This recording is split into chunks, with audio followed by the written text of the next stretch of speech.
Puji Tuhan Bapak Ibu Saudara sekalian, jikalau pagi hari ini kita boleh kembali bangun dengan tubuh yang sehat, semua ini ada oleh kasih dan kemurahan Tuhan. Mari sebelum kita mulai acara Mana Rema pada pagi hari ini, kita buka di dalam doa.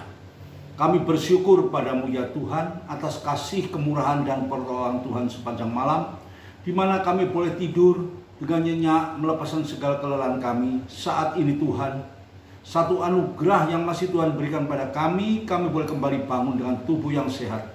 Dan sebelum kami memulai semua aktivitas kami, mari Tuhan bekali kami dengan kebenaran firman-Mu. Untuk itu mari Tuhan berfirmanlah pada kami siap untuk menerimanya. Di dalam nama Tuhan Yesus kami sudah berdoa, haleluya, amin.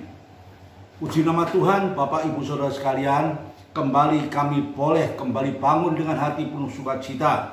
Dan mari kita mau periksa firman Tuhan sebagai bekal untuk menyertai sepanjang aktivitas kami dari pagi sampai malam nanti.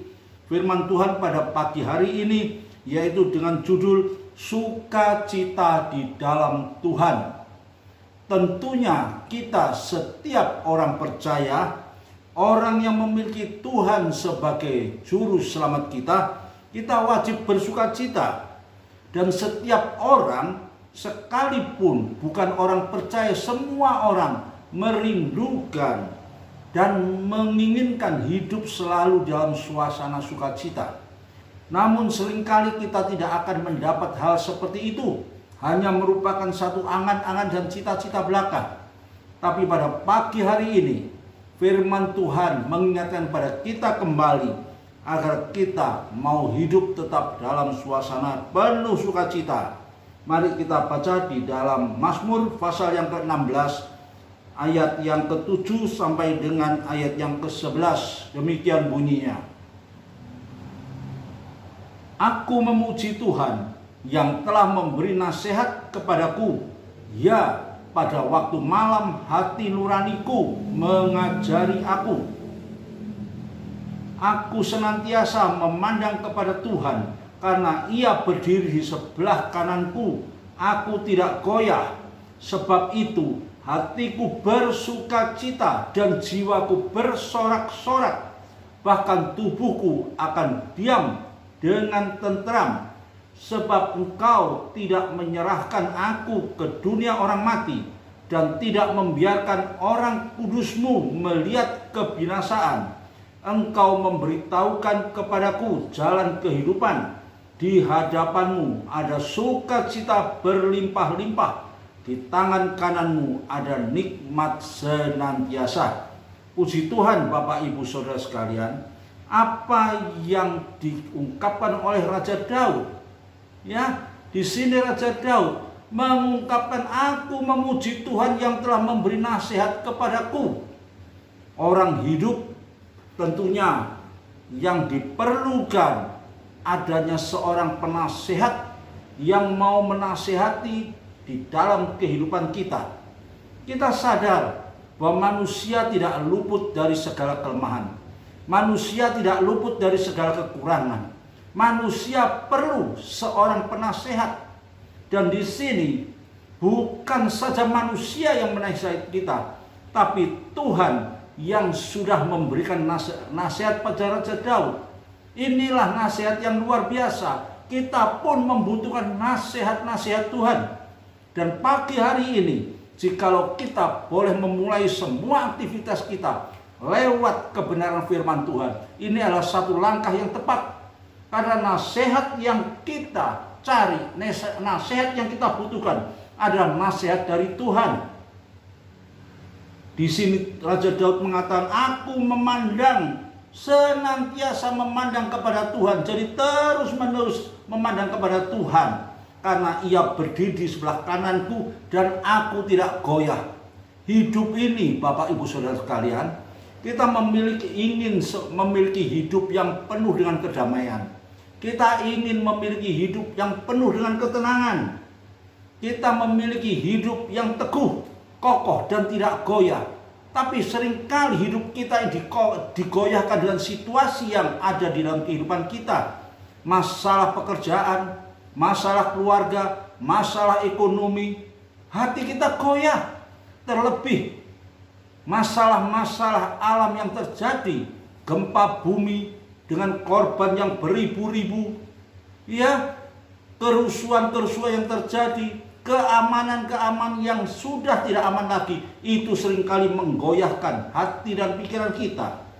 Namun pada pagi hari ini, di sini dituliskan, aku senantiasa memandang kepada Tuhan, karena Ia berdiri sebelah kananku, aku tidak goyah.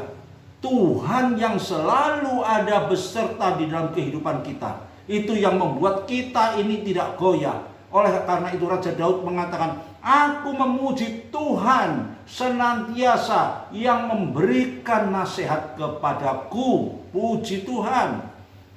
Saya pun butuh ini, dan saya percaya saudara pun butuh ini. Nasihat yang daripada Tuhan.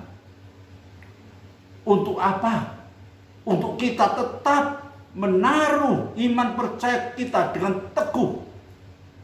Percaya kepada Tuhan. Dan yakinlah bahwa Tuhan tidak pernah tinggalkan saudara. Di sini apa yang ditulis di dalam Mazmur ini, aku senantiasa memandang Tuhan karena Tuhan berdiri sebelah kananku.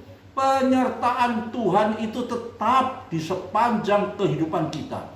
Penyertaan Tuhan itu tetap di sepanjang aktivitas kita. Kita harus yakin.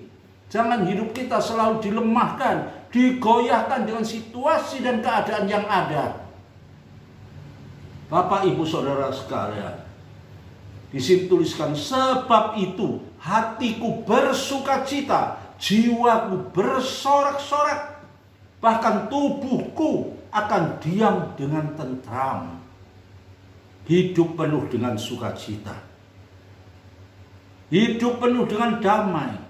Kalau kita hidup di dalam Tuhan. Pagi hari ini firman Tuhan berbicara tentang sukacita di dalam Tuhan. Ini adalah mutlak. Inilah yang harus kita miliki, kita rekam, kita nikmati dalam hidup ini. Sukacitaku hanya di dalam Yesus Kristus. Karena apa?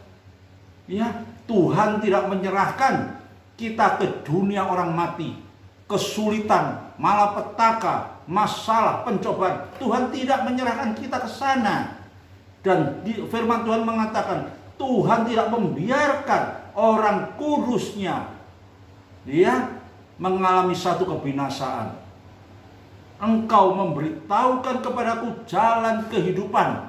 Inilah hikmat yang Tuhan berikan di dalam kehidupan kita. Tuhan memberitahu kepada kita jalan kehidupan. Di hadapanmu ada sukacita yang berlimpah-limpah. Di tangan kananmu ada nikmat yang senantiasa. Inilah satu sukacita yang senantiasa Tuhan berikan pada kita. Satu nasihat agar kita mau tetap yakin meletakkan hidup kita, masa depan kita, pengharapan kita hanya kepada Dia, karena Dialah yang mampu memberikan segala-galanya bagi kita. Kalau kita bisa menyerahkan hidup dalam tangan Tuhan dengan sepenuhnya, dengan taat dan setia kepadanya, kita pasti akan menikmati hidup yang penuh sukacita. Dan sukacita itu berasal daripada Tuhan. Daripada Tuhan. Mengapa Tuhan mau memberikan segala-galanya pada kita? Dasarnya apa? Tuhan mau menjamin kehidupan kita? Mari kita baca di dalam Yeremia pasal yang ke-31 ayat yang ketiga. Dari jauh Tuhan menampakkan diri kepadanya. Aku mengasihi engkau dengan kasih yang kekal. Sebab itu aku melanjutkan kasih setiaku kepadamu. Inilah dasarnya Bapak Ibu Saudara sekalian. Aku mengasihi engkau dengan kasih yang kekal. Bukan kasih yang sekedar. Bukan hanya kasih yang beberapa saat. Kasih yang kekal adalah kasih yang terus menerus. Tidak ada putus-putusnya. Kasih yang senantiasa menyertai kehidupan kita. Itulah kasih Tuhan. Dengan kasih yang kekal. Firman Tuhan menuliskan apa? Aku melanjutkan kasih setiaku kepadamu.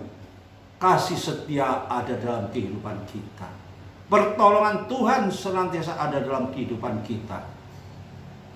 Karena itu, wajiblah kita menikmati hidup ini dengan penuh sukacita. Kalau kita mau meletakkan pengharapan kita hanya di dalam Dia yang memberikan kasih yang kekal, kasih setia yang selalu menyertai sepanjang kehidupan kita.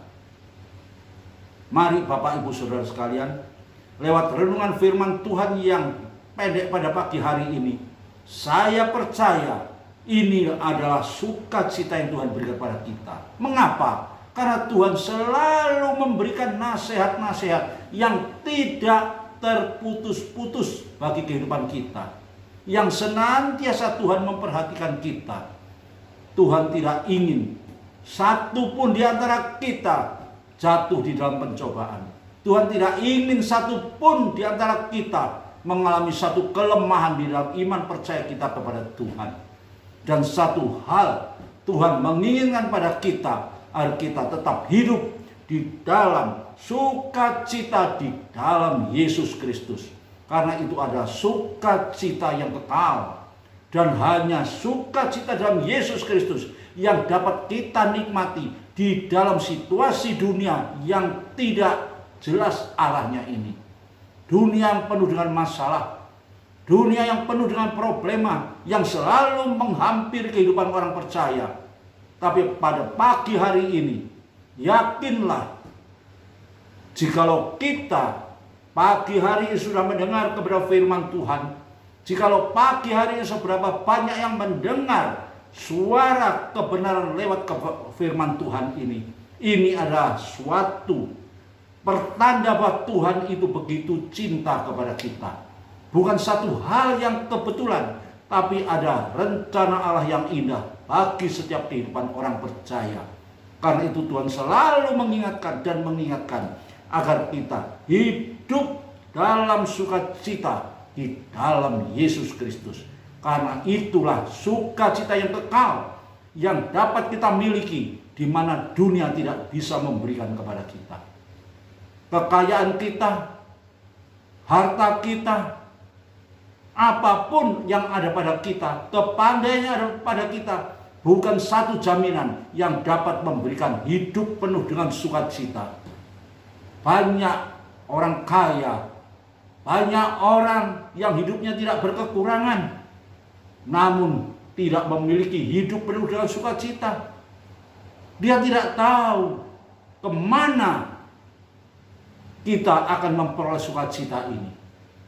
Harta kita, kekayaan kita, semua itu tidak dapat memberikan jaminan. Hanya di dalam Yesus Kristus yang dapat menolong dan memberikan jaminan bagi kita untuk kita menikmati hidup penuh sukacita. Hanya ada di dalam Yesus Kristus. Mari kita berdoa. Terima kasih Bapa di surga atas kasih setiamu yang begitu indah, di mana pada pagi hari ini Engkau sudah kembali memberikan firman yang indah ini kepada kami semua, mengingatkan kepada kami sukacita itu hanya di dalam Yesus Kristus. Sukacita yang kekal, sukacita yang dapat kita nikmati di tengah-tengah kehidupan yang tidak menentu ini. Untuk itu mari Tuhan meteraikan kebenaran firman-Mu pada pagi hari ini Tuhan, di dalam hati dan pikiran kita, agar kita semua Tuhan boleh menaruh iman percaya kami sepenuhnya hanya di dalam Yesus Kristus yang senantiasa memperhatikan, menyertai, memberikan hikmat dan menolong kami. Terima kasih Bapa di surga, di dalam nama Tuhan Yesus kami sudah berdoa dan mengucap syukur. Haleluya. Amin.